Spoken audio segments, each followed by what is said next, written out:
This is Unexpected with Hannah Love. In this podcast, you will gain a new perspective of how God loves you enough to call you to things that you couldn't have imagined for yourself.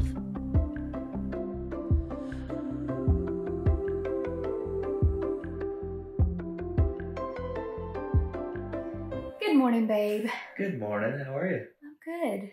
I guess it's closer to afternoon now, but the coffee's finally settling in. It's settling. I thought it would be a good time to have a convo now that we've had a little caffeine in Mine's our wearing systems. off. I know. I'm jealous of yours. We got to do it quick before it's all gone. Thanks for coming back. Well, you're welcome. It was an easy commute. I figured, as far as obligations go, this would be a pretty easy one to say yes to. Yes. It was a short drive. It's kind of hard to get you penciled in, to be honest, even though I know where you live. So you do know where I live. Well, it is good to have you back. I would say back by popular demand, but I actually just really like having you on, and it's easy to have convo with. And I do feel like we get a lot of responses from people that are like, I just so enjoy listening to you too. So say no more. We're back. We're back. Is this how I hold my mic? Is this how I normally do I don't it? know. I always do a one hand grab. And I'm also like pregnant with my pregnant belly, and I'm propped up and I feel big. I look big, but it's fine. You don't look big. Let's start there. I feel like, you and I were discussing what to talk about because till about 30 seconds ago, we did not know. Yeah. And we still don't really know. We're letting Holy Spirit lead. That's right. But let's start there. Fourth baby. Mm-hmm. We're in a season of what we were kind of called, I know this is a TV show, but little fires everywhere. And tell us a little bit about what that means. For and what me? Kind of little fires everywhere. We've talked about it, but what does that kind of define that for people? Okay, well, so the last time, this is actually perfect because the last time that you and I sat down was the day you were heading out for tour. You're home now. Yep. It was a long one.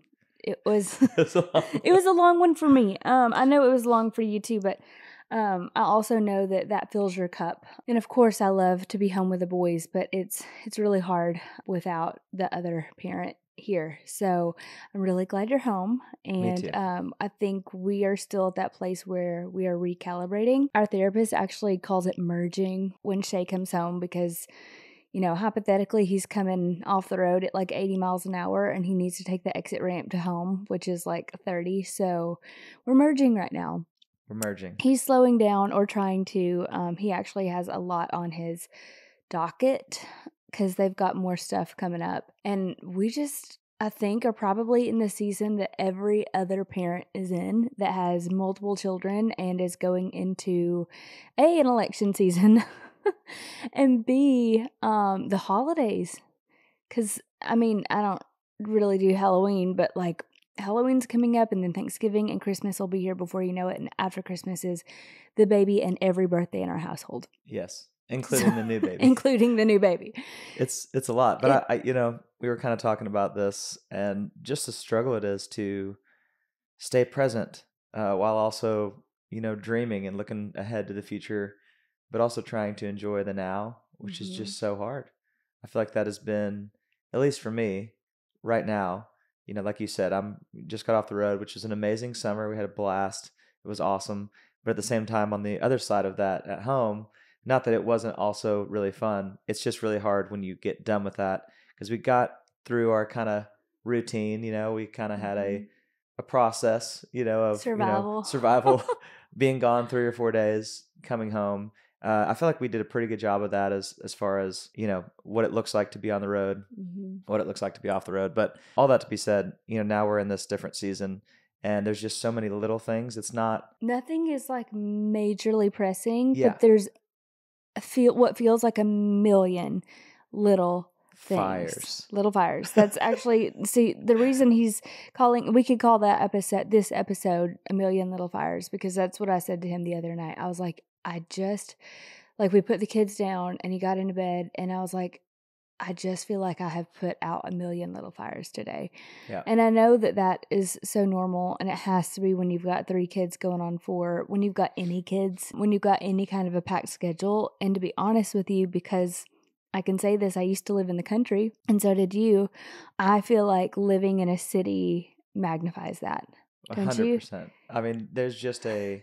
There's something about being in a metropolitan area that reminds you of all the busyness. It's just the pace of life is It's just different. different. And I know we've actually talked about this before, the hamster wheel, but it's almost like there's this current of energy and movement that is in a metropolitan area that may not be the same as in a rural area. There's always something to do.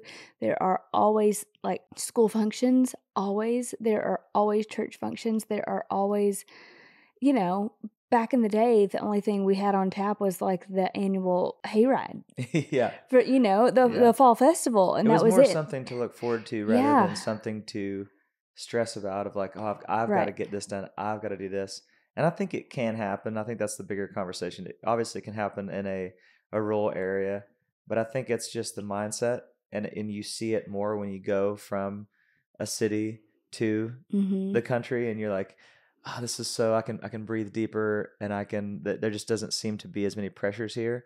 But I think no matter where you live, I think that when you get kind of into that cycle, especially now with social media Mm-hmm. and the access that we have to the outside world on our phones, I think that's really the main problem. Yeah. Over even just being in a city that has millions of people. I think it's just the things that we allow in to our minds. Yeah. And I just think that for us, we allow that in less when we're Mm-hmm. back home, just because we're reminded that we don't have to be. And to clarify, when you say back home, that's when we go back to Arkansas on the farm. Yeah. And it does help that there's little Wi-Fi and Yeah. no cell service. We're also forced to do that. But I think that right there kind of proves our point of right.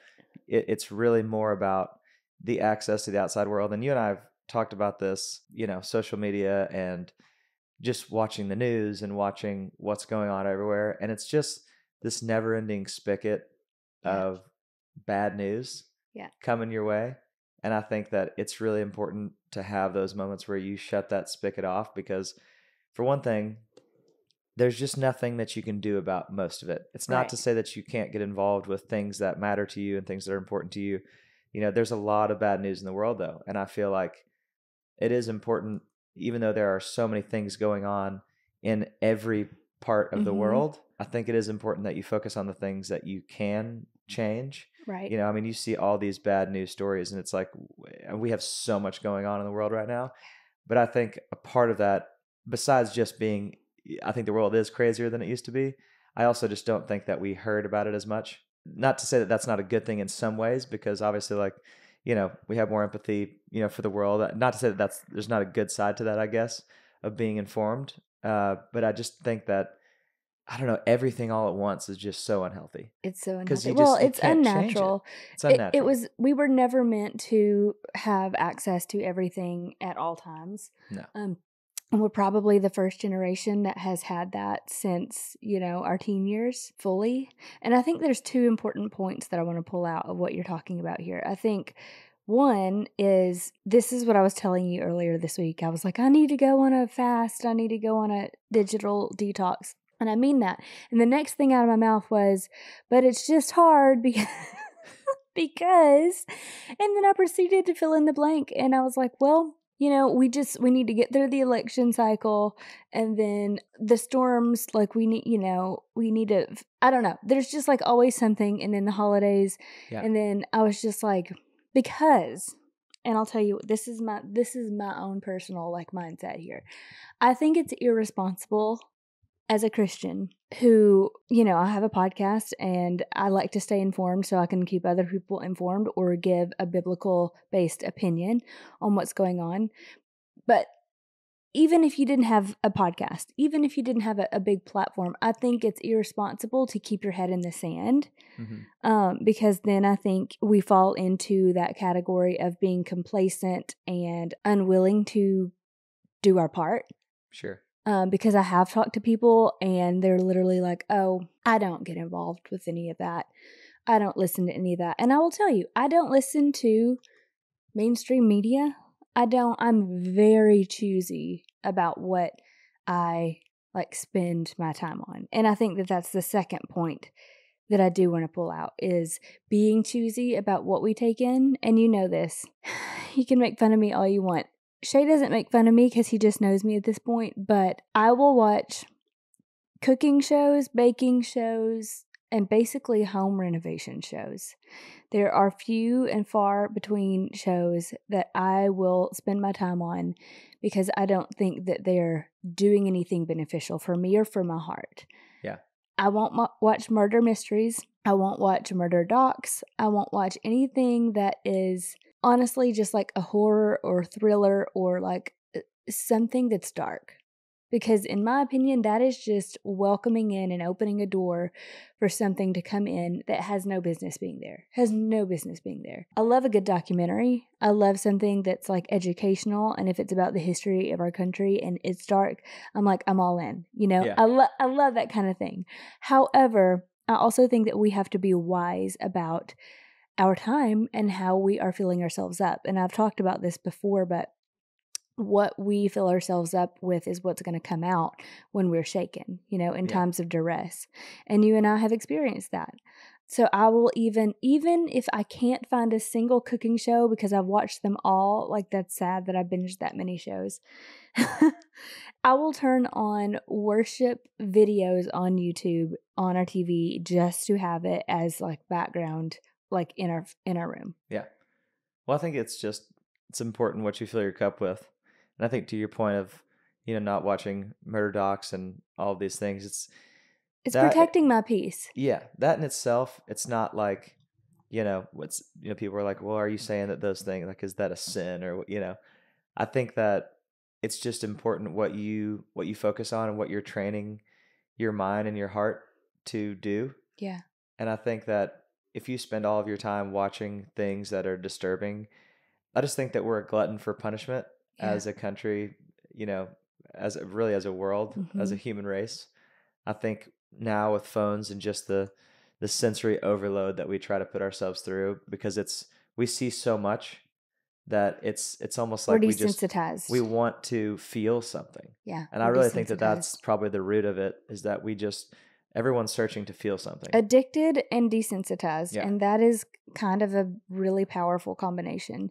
Yeah, really and I think damaging. It's not just with the kinds of shows that we watch, but it can also be, with the things that you choose to spend your time on, of like, all right, I'm going to take on these 30 things that I don't really need to, take on. I think that we're just you're talking to a type B over here. we're both type Bs. Neither of us are type A. Our poor children will probably never have a lot of structure, but I get done the things that need to get done. However, talking about like filling our schedule with things that are not super necessary, I do that. And I think it's a coping mechanism for me. For sure. I'll go to Home Goods 10 out of 10 times. Yeah. And rather than like filling out paperwork I need to fill out. Yeah. But no, I guess, what we should be discussing is what are some of the things that you do to kind of put out some of those fires, and what kind of strategy, whether it be preemptive to maybe not start the fire in the first place, or practical to kind of put them out, as far as, because I think that's just kind of the season we're in, and that's kind of the overarching theme, I guess, of what we want to talk about today is. Okay, so we're going to hash this out in real time? We're going to hash this out in real time, because I think that's kind of where we're at right now. I mean, it's between all of the things that we have coming up. I feel like, we're trying, we have fought it off because we've been taking all kinds of vitamins and supplements, but everybody in our house is like trying to get sick. The boys had pneumonia. Actually, it was like the last 2 weeks Shay was gone, and all the boys got pneumonia. And then after pneumonia, they got ear infections, and I had no sleep. And then Shay came home. Some kind of drainage. And I'm not a crier, actually, but the night that Shay came home, like the last hour before he even pulled up, I was just like in tears, just overwhelmed and really tired. Like, hats off to all those single mamas out there that do it, because it's tough. It's a lot. And so, I mean, emails from teachers, parent-teacher conferences. You had show after show after show last week, all of them in town. That was great. It's just like one thing after another. And I think for me, what feels like a fire is anything that's out of my control, which is our whole life. Yeah. It's your schedule. It's my schedule, but I schedule around you. Actually, we have just learned, this is terrible. We've been married 8 years, and I've just learned that we can like link our calendars, because I'm so bad with technology. But I never know. People will ask me can you do this or this day? And I go into like panic mode about it because I'm like, I don't know. I have to ask Shay. Well, Shay's usually not home. So by the time Shay gets home, then on my like mental list, I've got like 5 things that I want to run by him, not for permission, but I'm like, will you be home? Can I do this? Because like, will we have someone here to take care of the kids? Yeah. And so it's very much like, I think part of my fires is just the juggling of logistics with 3 children. And of course, we have help through the week, but on the weekends we don't. And so it can just get hairy because we don't have backup. We don't have family here. We don't have, someone that we can call if one of the kids is sick at night to like come and sit at the house of the other kids. Like it just little tiny things that can feel overwhelming when it's every single day. Yeah. And I think, as far as how to combat, the little fires that pop up, I think, we've talked about this before, and I think on your podcast, but about staying in the now. Mm-hmm. I think it's the hardest thing ever to do Yeah. because it's so difficult no matter what you do work wise, whether you have a 9 to 5 or whether you have a little bit of a different schedule like we do. I think being present it's the biggest struggle in the human race right now. I think across Yeah. the board. I Across think the that board. trying to be present is the most difficult thing to do because we're always like, we talked about this earlier, but just having the ability to look at your schedule Mm-hmm. and see it for the next, like for me, the next year. Yeah.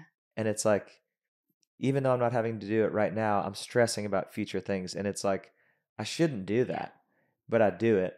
Yeah. And then you look at, the news and all of the garbage, especially like local news. Don't ever watch local news ever. I feel like there's some times that I'll have it on The next the door neighbor bus. app, I had to turn my Oh yeah, notifications on. I'll have like football or something on. That's the only time it ever happens that the local news like comes on. Yeah. It'll be on, the local news channel with the football game, and then after I'll like come on the bus and it's the local news is on. It's like the craziest stuff happens in the local Yeah. news. But all that to be said, I think being able to stay in the moment, especially when you have young kids, and then you start to stress about that. You start to stress about not being able to be present.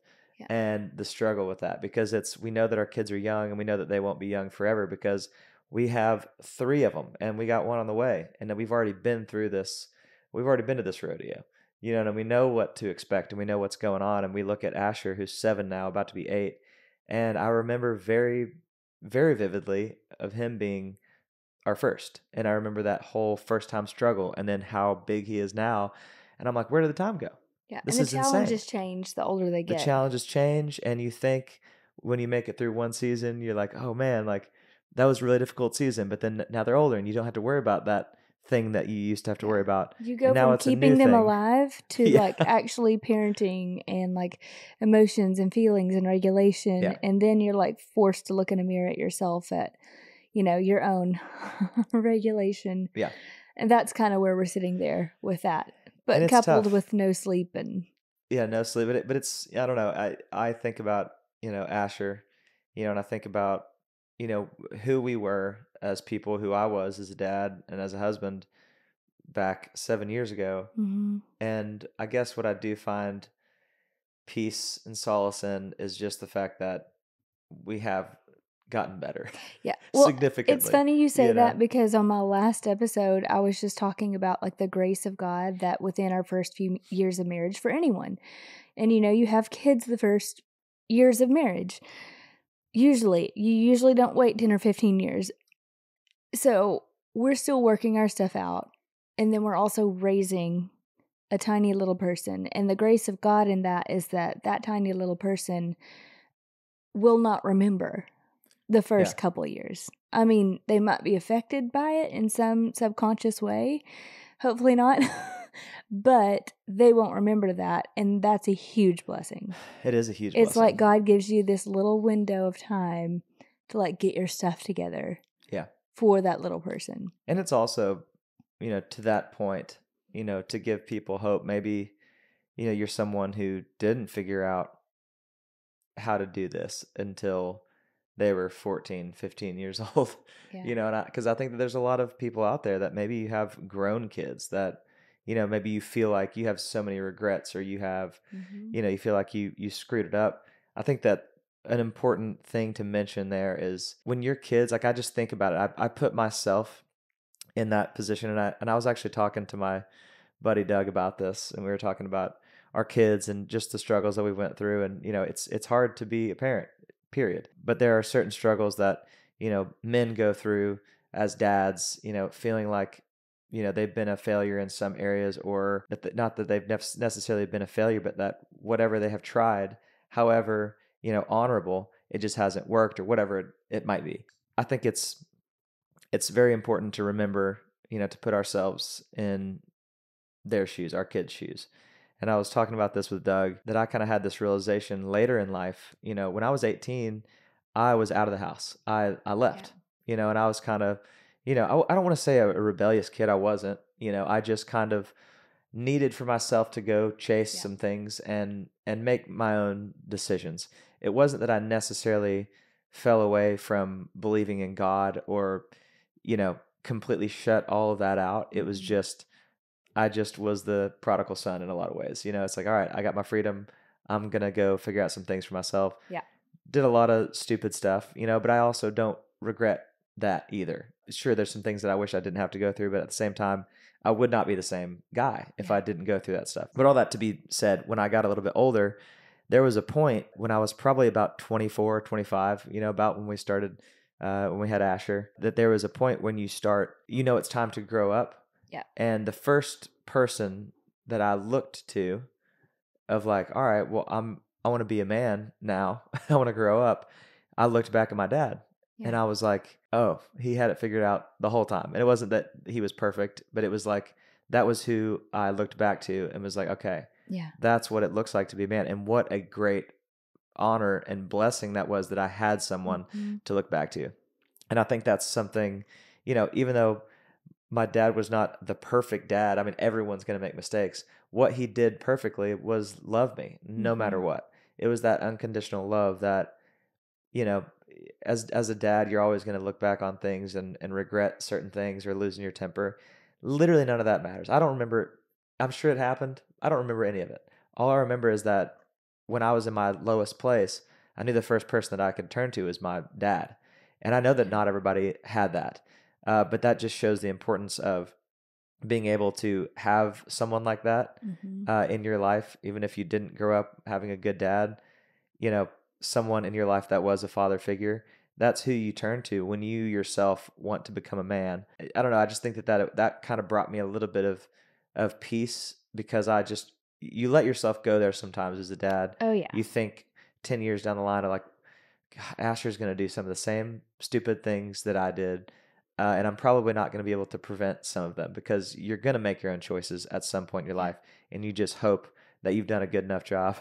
And I think that, as parents, the goal shouldn't be to raise these perfect children. And that's, I would love to. I'd love to raise perfect kids. But I think that the most important thing that you can do as a parent is to love them unconditionally, and to set that example yourself, so that, maybe they never, go away from home, maybe they never leave, whatever it might be.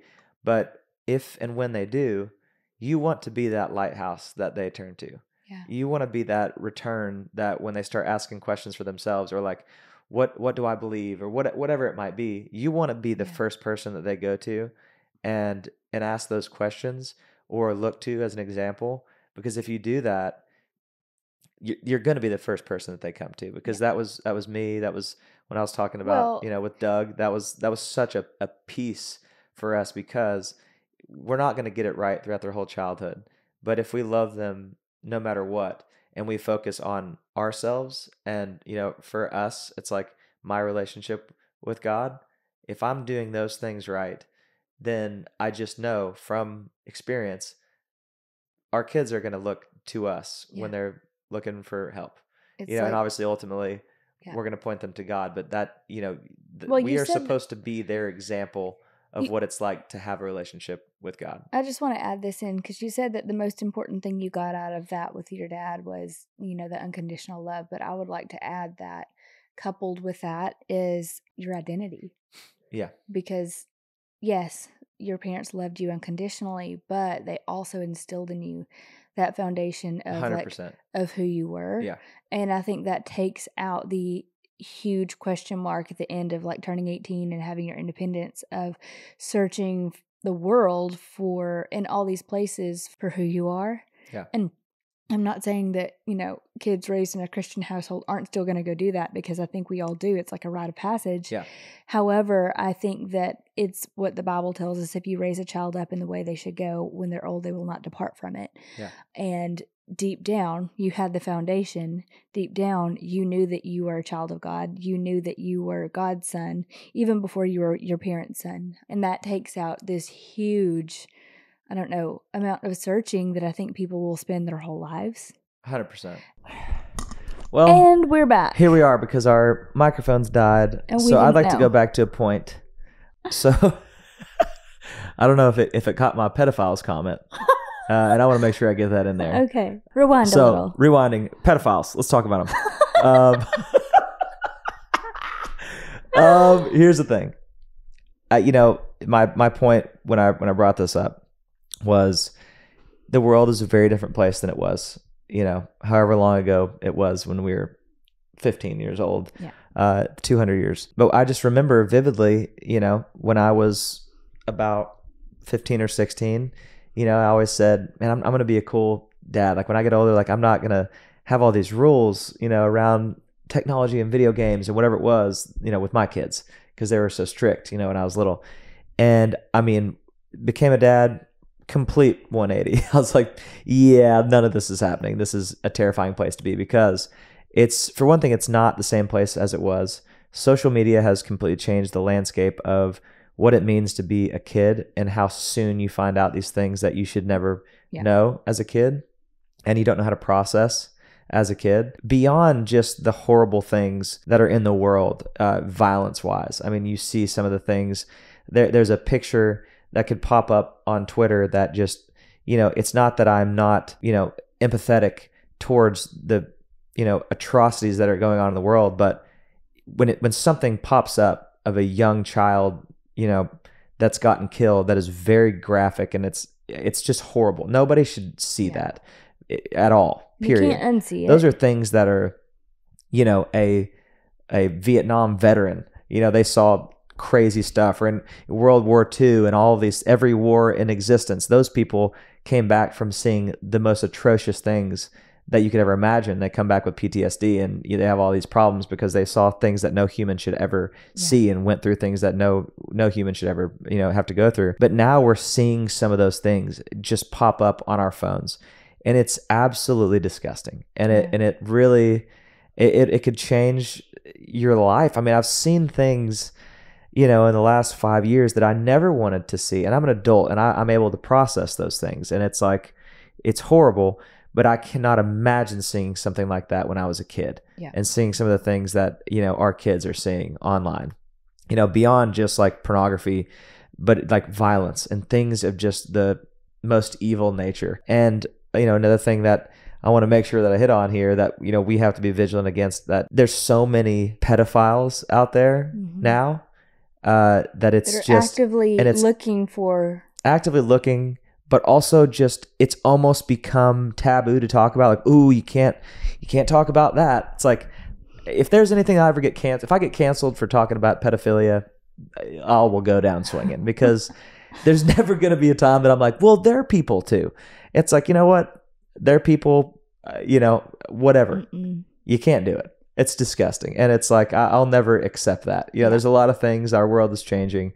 That is one that is absolutely disgusting and needs to be. Our world tolerates a lot, but that's one thing that I'm, there's a lot of things that I, would openly say, but I think that that's one that you really have to watch out for. There's so many disgusting people out there in the world that want to talk to your 9-year-old son. That's never something I'm going to be lenient on. Did you know one thing that they look for is the presence of a dad? Yeah. Like, the kids that don't have the presence of a dad are automatically like easier targets for them. 100%. Because your kids are looking for an identity, and looking, especially, without a dad in the picture, it's really tough, because there's just so many things that come with the role of a father that help to, affirm who that child is, and they're looking, they're trying to become a man themselves. And I'm speaking specifically to boys because we have boys, and I don't know what it's like to have a daughter. Yeah. And I know though my role as a dad for a son, a major part of that is, their identity and being able to, be that person for them, and someone that they can look to, and try to be, myself in a place that my kids can look and say, I want to be like my dad, and I think that no matter what, they do that in general, good or bad. Yeah. But all that to be said, I just think it's a very scary world that we're in, and we just have to be very vigilant. And back to the point of social media, I think that, depression, all of the suicide rate among young people, it is skyrocketed, and it's absolutely devastating because social media is the reason. There's no other factor that has come in to the world, besides social media, and not just social media, but the internet, and just the way that we can see all things all at once. Comparison. There's a million things. It's a whole other dimension of anxiety and stress and things that kids should never have to worry about. It's something that I wish I didn't have to worry about. It's a necessary evil with my job a lot of times, but I just think that it's so unhealthy. And I think that one day the world as a whole will realize that. And I think that there will be, hopefully, I feel like there'll be changes made. I truly feel like there's a shift right now, even if it's in our generation. And I think it is because, like our last episode, we talked about giving our kids a 90s childhood. I think there's so many people in our boat that are like, let's go back. Yeah, because you see it. You see how it's affected us. Yeah. There's even a huge move of people out of cities onto farms. People are wanting to homestead. There's a trad wife trend. I'm not getting behind all of these, but I am saying that the move in general is that people are looking to simplify. People are looking to become less dependent on, I don't even want to say technology, but just like this ecosystem that we have built as a whole in the last decade. Yeah. I mean, since the introduction of, internet and access and instant everything. Yeah. I think that it's taken a toll on us. 100%. And I think that people are waking up to it, and we are now raising children in it, and we're like, we don't want that. Yeah. Or, there are aspects, of course, that are going to be awesome, that we can get the gospel to the ends of the earth now, right? We're so close to that. However, we also have access to all these other things. It's like a double-sided coin. And so I do think that, the reason we're even having this conversation is because it's affected us so in our parenting and in our daily lives. And I think so many people have woken up to that, and they are out. They're like on Zillow looking for that 5 or 10 acre patch of land, and they might regret it because it's a lot of work, but they also might change their life and the future of their kids' lives forever because of those choices to disconnect in healthy ways. Well, I think that one thing and I think that this could be its own podcast, because I think that I just had this analogy pop up in my mind, and I think it's a pretty good one for the life that we all live nowadays. I think that we are trying so desperately. I remember when I was a kid, and I'd play video games. Were very different back then. They weren't online. You weren't playing with other people. Mm-hmm. It was you'd get a video game like Mario or whatever. But you could look up these. I don't even know where you actually looked them up at. The cheat codes. The cheat codes. I remember that for Sims because I would want to build a bigger house. 100%. And you just put the cheat code in and have as much money as you wanted and build the biggest house. Yes. And I remember doing that, with the cheat codes in a video game.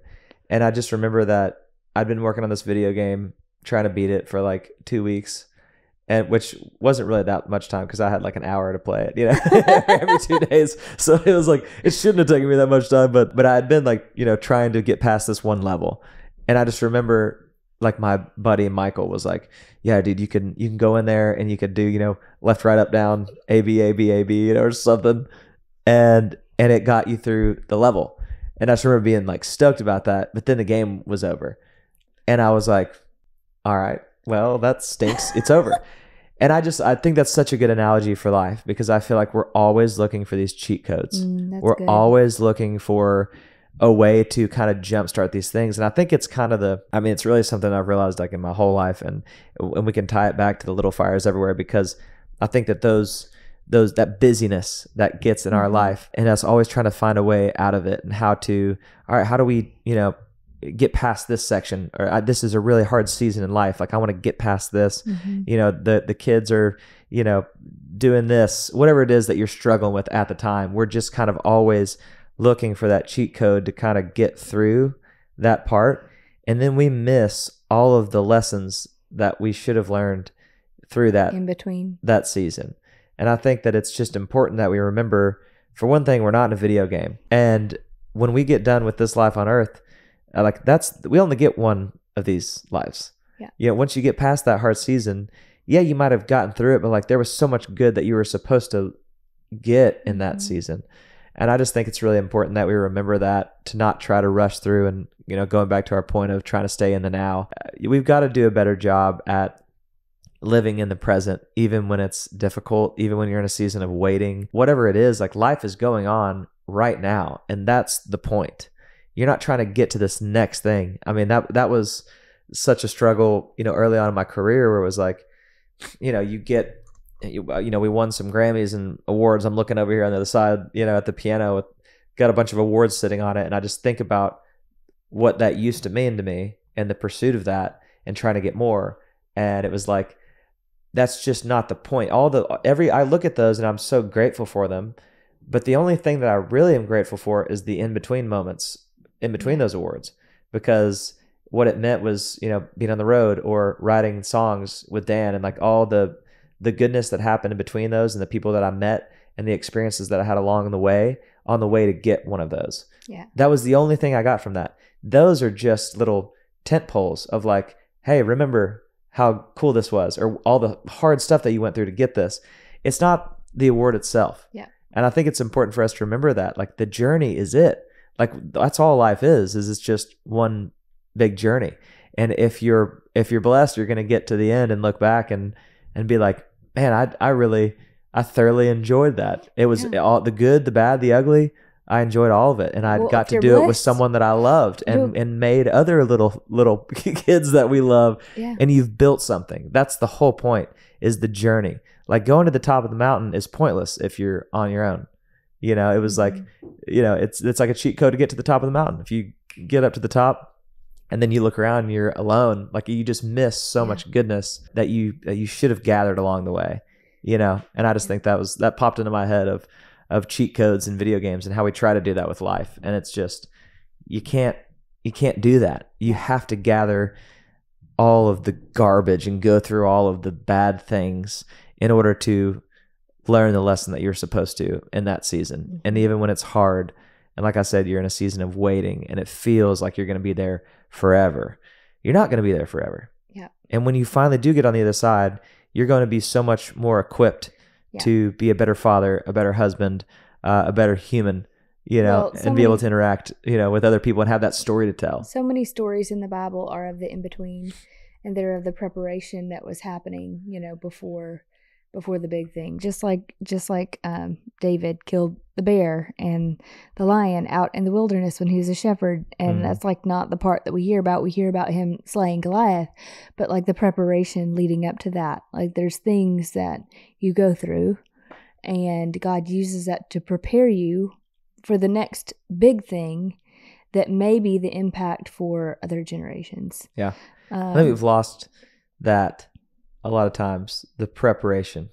No one likes preparation. No one likes that's it. Going to the gym, that's eating right, that's like the dying to yourself every day. That's the preparation, right? It's just like I've talked about, you tell God you're going to do big things for him and you'll say yes no matter where he calls you, and then he asks you to do some little like minor inconvenient thing and you're like, I don't want to do that because that's not really convenient, or like that's what my flesh doesn't want to do that and it doesn't feel good, so I'm not going to do that, even though it's not a huge deal. Yeah. It's that little thing that God's asking you to do. If you're not willing to do the little pick up the trash things, then like how can he trust you to like do the huge things, to kill the giants? Yeah. You gotta walk through that preparation. Now, I would say one more point on that, because I do think that this is a good thought that I just had. Be careful what you prepare yourself for. And going back to what you said about staying away from, certain TV shows and things that are kind of fill your your mind and your heart with. I don't watch trash TV, and I loved 90 Day Fiance. When I tell you I loved it, like I haven't watched it in years, and I'm still tempted. But listen, I don't need to be filling my heart with gossip, with slander, with drama. Yeah, because that's what lust. You're preparing yourself for when you watch some of those things. And I think about that. You said like the murder documentaries and things. Yeah, you're preparing your heart for anxiety. Yeah. Because I think that when anything you're planting happens seeds in your life, you're going to go back to that. Because what does that do when you watch those murder documentaries? It gets your heart racing. Yeah. It gets your anxiety up, and you feel like you're in that. Like it's a thrill. But what's going to happen when you come in a situation where you've got a lot of little fires everywhere, and you got one little minor thing happens? You almost train yourself to go to that place of 100% feeling like just hyperventilating of like, oh my goodness. Like I think about the trauma that we went through with Abram and his wreck and all those things. Like for the last few months, if any little thing happens with one of our kids, I go to that place and I'm just like, I feel so overwhelmed and like a PTSD, and I'm like, and I feel so much anxiety, and I feel like I go to that place. That's exactly what you do when you put that kind of stuff into your mind, into your spirit, into your heart. Well, it's just like that Ashley Madison documentary. Yeah. And I'm sure it'd be so interesting and entertaining, but I was like, I don't really want to entertain that or those ideas, or like if I watch this, is this gonna like trigger me to think something down the line that has no business even being in my mind, because I watched this documentary that was implying that the husband was or was not having an affair. Like it just, all it does is plant seeds of doubt, seeds of fear, seeds of confusion. And God is not a God of confusion, but a God of peace. Yeah. So to be honest with you, in my TV time, if it's not bringing me peace in the sense of it's feeding my soul, it has no business being there. It's just filling me up with things that are not necessary. Entertaining, maybe, but like, isn't that Satan's number one? If he can't deter us from our purpose, he can distract us from it. And what is entertainment? That's the whole world of entertainment. Yeah, it's another one of those cheat codes. It's a cheat code. Because I feel like it wastes a few hours of your life. Yeah. Where you kind of get to the next part, which like, that's such a big struggle because I do it all the time. Yeah. I do it all the time. There's certain times where I'm just like, I've got 5 hours till this thing, and I'll just sit there and like being on the road. Yeah. And I'll just sit there. That's why I like to golf. Well, you hurry up and wait a lot, so that's difficult. Yeah, it's a lot. There's a lot of hurry up and wait, and that's why I love golf, is because it's a 4-hour chunk of the day on the road that I'm actually outside, and that's why it's such an amazing sport to be. Yeah, let's talk about golf for a minute, Elkin. But I think it's important to, obviously I'm not saying that you should never watch TV or, do any of those things, but I just think that it's important that we ask ourselves and take a bigger look. Yeah. Take an inventory of where your time is. Of where your time's going. It's devastating when you go on your phone every week. It gives you the time, the weekly. Mm-hmm. And there's been some days that I've been on the road and it's like, you've spent 7.5 hours on it. It's like, when? And then you think about it, it's like, yeah, I was on it all day, because it just sucks the life out of you, and you just don't live your life. And it's really, that's a bigger conversation. I would love to do a detox from just phones in general. Yeah. Because I hate it. I'd love to go back to a flip phone. I know. I'd love it if people couldn't get a hold of me. I hate being so accessible. How many emails do you think are on my phone right now? Oh, I don't know. Thousands. It doesn't bother me because I'm a type B. But Shay has to go through his emails every day, and I feel so bad for him because it's hundreds and hundreds and hundreds of emails. How many hundreds of text messages are unopened on your phone? Who knows? There's probably I think at least right now 1,000. I have like 11,000. Not 1,000, 1,100 of your little tab. Oh yeah. Yeah. No, I thought I'd have way more than messages. That, but and it's devastating because I think we're so accessible. We're so accessible. And when you live in town, not supposed to be that accessible. When you live in a town where everyone else in an industry lives, that makes you like doubly accessible, because everyone's like, oh dude, you're just down the road, or you're in town, or you're, and man, especially when you're trying to do good and you're maybe a people pleaser, or you have a hard time setting boundaries. 100%. And this is how we'll end the little fires everywhere. For one thing, here's a couple things about the fires in your life.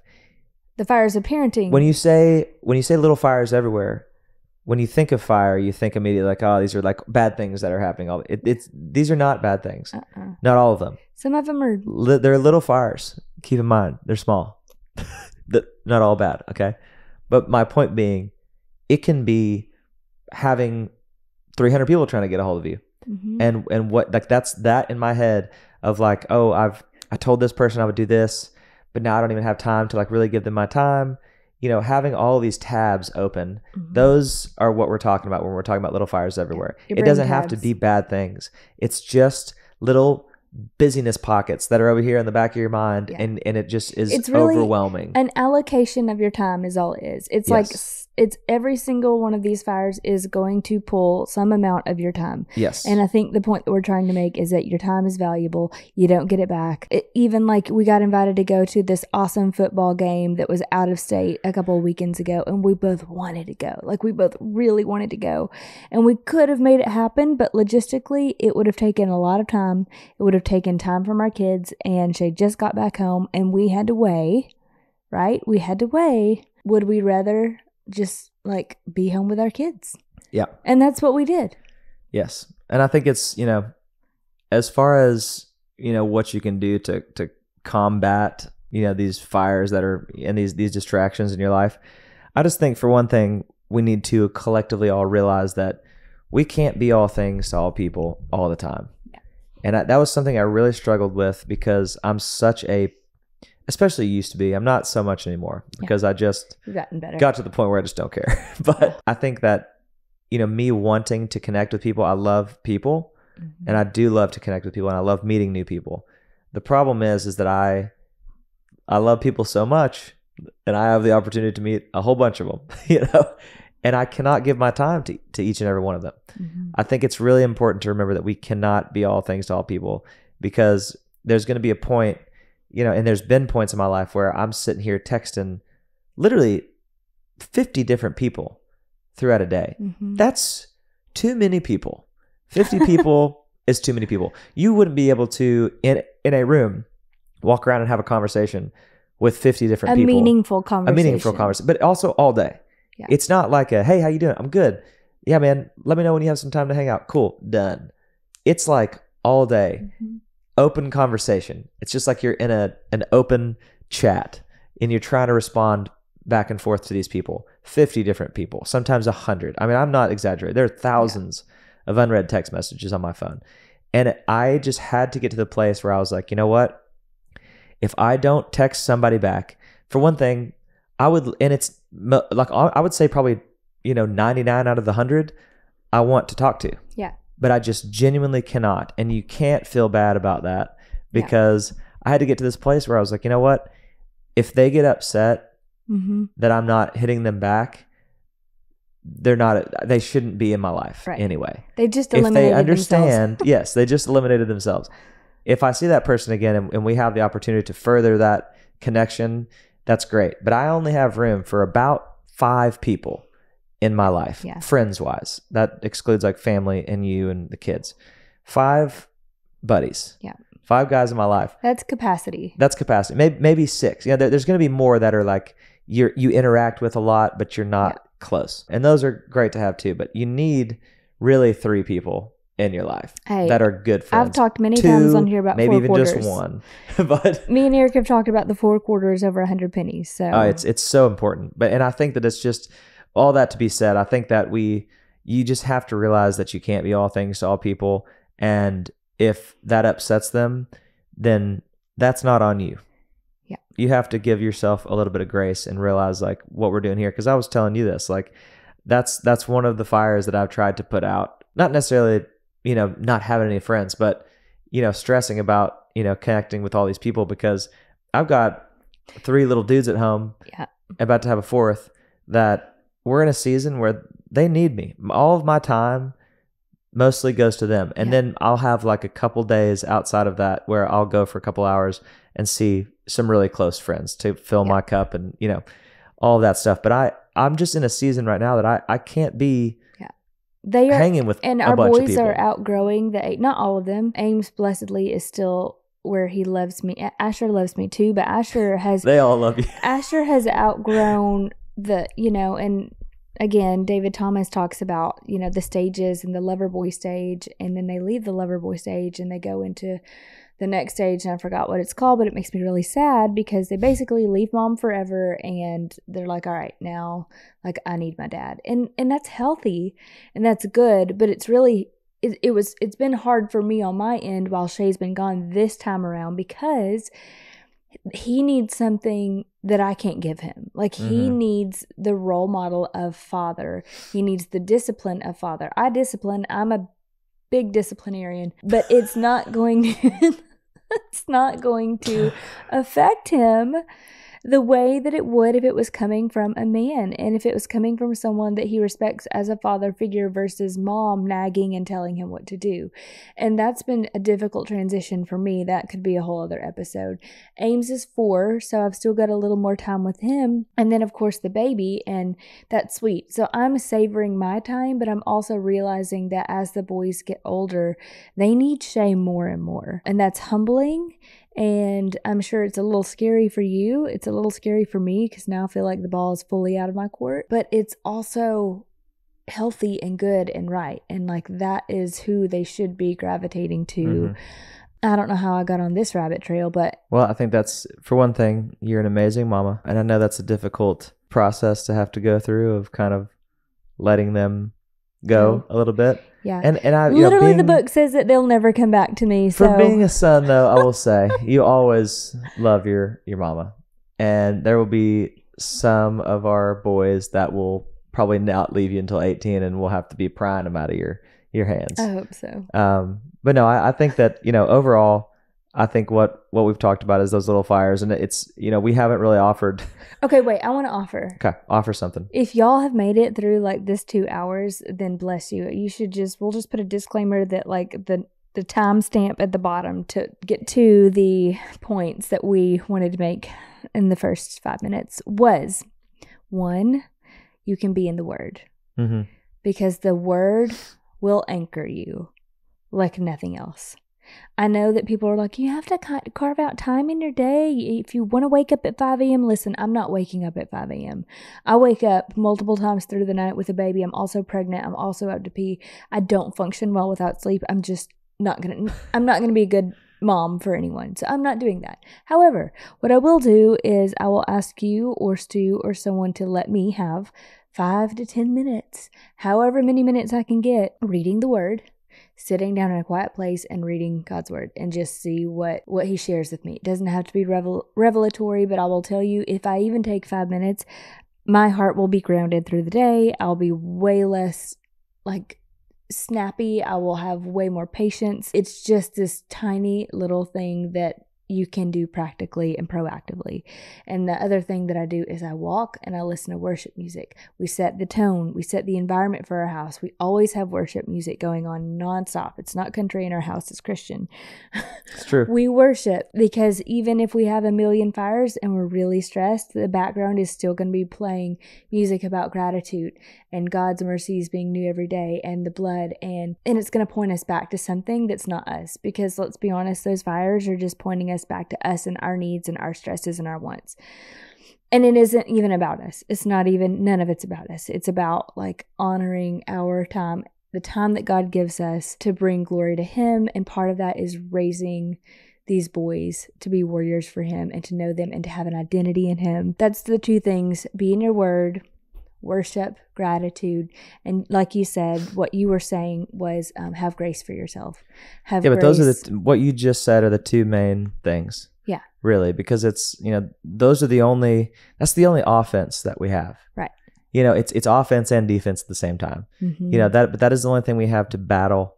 Like having the time, your time with God, and reading your Word, praying, and consecrate the day. We did that. We actually did that. We're not good to do it every day. I'd try, but say a prayer and be like, God, I consecrate this day to you. And all that means is I'm giving you this day. And like everything that I feel like is on my plate, I'm going to hand it over, because it's all yours anyway. I consecrate my mind, my heart, my emotions, my will. I consecrate my words and my actions and my children and our health. Like anything you can think of, give it to God because it's all His anyway.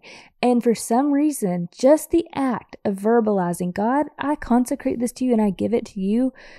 It's like you physically are picking up your plate of things or all the fires around you and you're going, here you go. And the weight of that is palpable to me. That's I just think me. it is to everyone. I think if you take the time to do that, it works.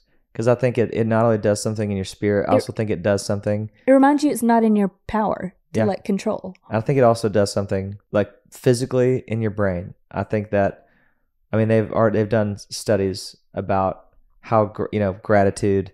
When you have gratitude, you physically, like in your brain, Rewire. cannot have anxiety and gratitude can't exist in the same time. Yeah. And I always think about that because it really works every time. Mm-hmm. Like that's why I try as many times as I can to just be like, all right, God, I'm giving you today, as stressed as I might be. And I know the times that I forget to do it. Yeah. Because I get overwhelmed. Everyone and I'm like, whatever, everybody does. But the physical act of being like, God, I give this day to you. I'm stressed. I'm mad, whatever it is.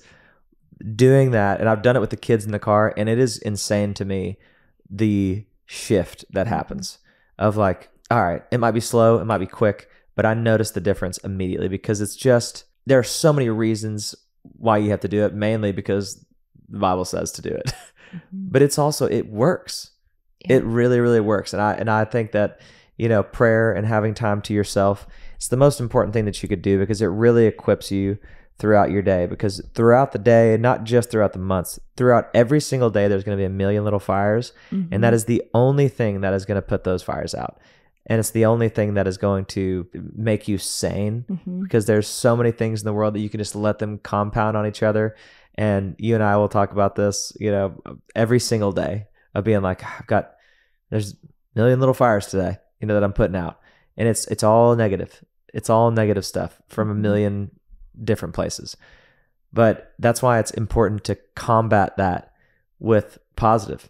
And you have to be proactive about it because if you let yourself sink into that sinkhole, you can be the victim or you can flip it. Yeah. And it's just like when things come up on your schedule, as they do almost every week, and you're like, I don't want to do this, then it's just like we have that little pep talk of, you know what? God gave you this gift and you get to share it with the world, and this is such an opportunity, and this is provision, and this is like, we just remind ourselves that like it's a blessing that you get to. You don't have to, you get to. Yeah, and that's honestly, it was really difficult for me last week because we had a lot of things that we had to do that were good things, but I really struggled with it. And I held kind of some anger in my heart that I had to do it, not, against some people. It wasn't just Dan. Dan and I talk about this all the time. I mean, Dan and I have been really good to be on the same page and be like, all right, after we complain a little bit to each other, we'll talk about it. Be like, all right, you know what? This is sick. But there was a time a couple weeks ago where I did get to that place and I got angry, not at Dan, but I got angry at some people. Not having control of your schedule. Of not having control of things and just being angry about it. That like, I had to go do this thing and I wasn't able to go to Asher's parent-teacher conference. And I got mad. I was mad. And I had to catch myself a couple days later because I was being all the things that I tell Asher not to do and Ames, but like specifically Asher because he deals with this sometimes of like, playing the victim. And I was like, I don't know. It took me a couple days. That one took me a second because maybe it was just because I was worn out from being on the road for so long and just being angry. But it really is, you have to combat that with gratitude. And it took me a couple of days and I apologized, and I was like, just let me be upset, but I don't know. I just think that no one is immune to it. And we really have to be proactive about being grateful because it'll creep up so quickly, especially when you're tired and you got a million other things going on. It's just not worth it. And it makes you bitter all day. And it makes you bitter the next 3 or 4 days. If you don't actively fight against it. Oh, and everyone feels it because then you're just snappy at everyone. Everyone. You talking about me? No kidding. No one is immune to it. And I just think it's important to kind of sit down every day, not only to like kind of give your day to God, but also to just be grateful every day. Yeah. every day, because it's I mean, a million times in the Bible it says that, but I just think that it's so important. Paul says, I die daily. It's amazing how many times we have to remind ourselves this is a daily walk with God. It's a daily, saying, okay, I'm gonna give this thing to you. I'm gonna give this day to you. It's not just a cool, we figured it out. We did it. Like we got, I'm a Christian now, and I'm gonna everything's gonna be good, and I'm never gonna struggle. No, you're gonna struggle probably every day, depending on what your life has in store. Like, I struggle every single day, and I fail most days. But I think that starting your day and having those moments where you're like, you know what, I give this day to you. The difference in your day and the trajectory that changes is the difference between life and death.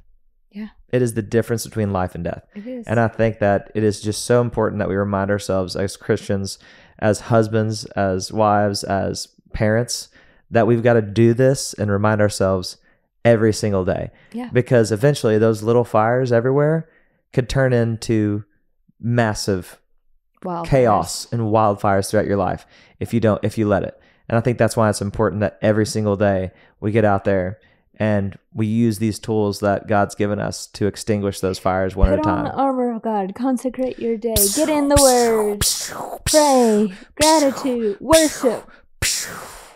I think we covered them all. I think you did it. They only had to get through 3 hours of us rambling. We do our own sound effects, and you probably didn't know that, but we do. Those none of those were fake. Those were real sound effects that we were using. Free. And they're free, yeah. But I love you. It's probably time that we wrap this up, because we're probably gonna have to put this into 7 different episodes. We've been here for days. We've been here for a while. But we had a great conversation. I don't know how much the mics caught for the first half, so this. Yeah, we don't know. This might be the whole podcast. This 37 minutes that we get the second time. It could. Yeah. I do want to say thank you always for coming on. Maybe next time we'll be a little more prepared and know where we're going. We genuinely didn't know what we were going to talk about. We always seem to veer off onto parenting just because that's where we are right now. So sorry if you're not a parent, or if this doesn't interest you, or if it's not relatable at all, because that's where we are. So I love you, babe. I thank you for always being willing to hop on and share your time. You're very welcome. I wish you caught me at a time that I wasn't waking up, because I feel like I talked a lot and didn't get to a lot of points, but I did my best. You did talk a lot, but I think it's because the coffee was in your system, and I talked so I wouldn't fall asleep. The coffee was long gone. Better to talk than to have to be pulling things out of you. Yes. Anyway, okay. I love you guys. I hope there has been some little piece of anything in here that's been encouraging.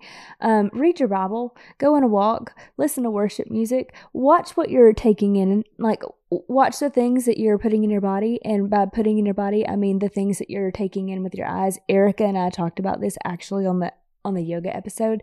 Like, our eyes are gates. And I could go off on this too, but your eyes are gates and your ears are gates. So the music that you're listening to, is it worshiping God? Is it glorifying God? Is it bringing God honor? Does it fill your spirit and your soul in a good way? Because music can go one of two ways.